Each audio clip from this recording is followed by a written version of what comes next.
Blessed fam, how you doing? I just want to get on. I want to share a little bit of knowledge. Hopefully, this will bless somebody. Lord gave me a scripture, and it was Hosea 4:6. Says, "My people perish because of lack of knowledge." And in this day of social media, one of the things that I'm watching, I've been in the finance. For those who don't know, I've been in the financial side of business for a little bit, almost over 30 years, from a mortgage broker to a senior banker, and I noticed that we, as especially as people of God, but we people in general, we are really caught up in things that don't really support us. Meaning this, there's a book called Worker Bees that came out some years ago. I can't think of the author's name, escapes me right now. But the synopsis of the book is that there's certain cultures that we were always taught go to school, get an education, so that you can get a good job to be able to buy you a house, a good clothes, and so on and so forth, or you can afford those things. Where there's another culture where I'm going to say get an education so that you can own a business, start a business, and be able to hire people. Here's the thing that I noticed, that there was one of my mentors back when I was coming through my financial education part of it. He said, there's two words you always should keep in your mind, your wants and your needs. He said, those are two columns you should always keep, your wants and your needs. Most of the time, people spend more money on their wants and not always meeting their needs. Meaning this, if I go into Walmart, for instance, I can walk into Walmart and I can see something. So the question that I ask myself now, I didn't always do that. Didn't always do that. This is a learning thing. I would ask myself, is this something that I want or is this something that I need? So basically, what that does, it helps me to make a conscious decision. If it's a want, it means it's something I don't really need. But if it's a need, that means that, okay, it's something that I need to get. Because down the road, it's going to be a substance or something that's going to benefit me or my family down the highway. In the culture game, I remember in the rap game, there was a rapper called back in the 80s and stuff, and 90s, I believe his name was DJ Quick. And I remember him giving he came on and he shared about something he learned while being in the rap game. I'm just giving it, this is just an example. There's many other examples I want to share, but I'm due to time frame, I'm trying to make this really quick.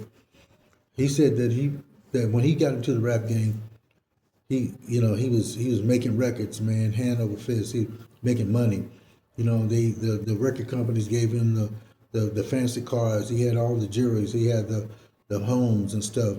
Check this out. He said they were on consignment. It was on consignment in order for them to promote his record. The record company loaned him out some consigned jewelry and things like that. So when he made money, he had to pay all that back. And I remember him saying, he said, man, I made the record company millions of dollars. He said, when I thought I was going to get my first check, he said the first check came out, it was only 92 cents. He said, now, here's the difference. Millions of dollars and 92 cents, that was his check.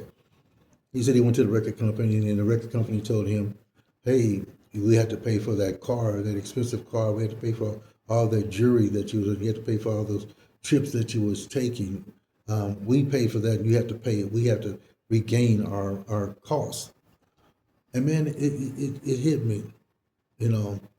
And even in today's time, especially there's a culture, there's a set that we'll go out, they'll spend hundreds of dollars on a name brand, Gucci, Coach, whatever it may be for whatever the name, and it won't have two nickels to rub against to put inside of it.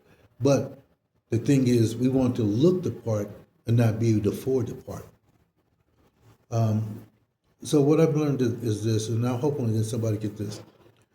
When you as we move into the season that we're moving into, this is one of the reasons why I made this, is that we're getting ready to get into a really financial crunch. And hopefully, I hope somebody's listening to me.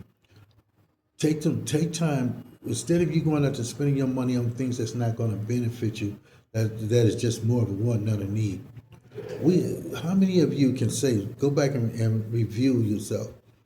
How many have invested into you, into your family? Meaning this, how many, if should the economy collapse right now, how many have something in a nest egg, like a CD, a money market, or something of that nature that you can lean on at least to get you through a portion of the time when this financial storm hits, and it's going to hit.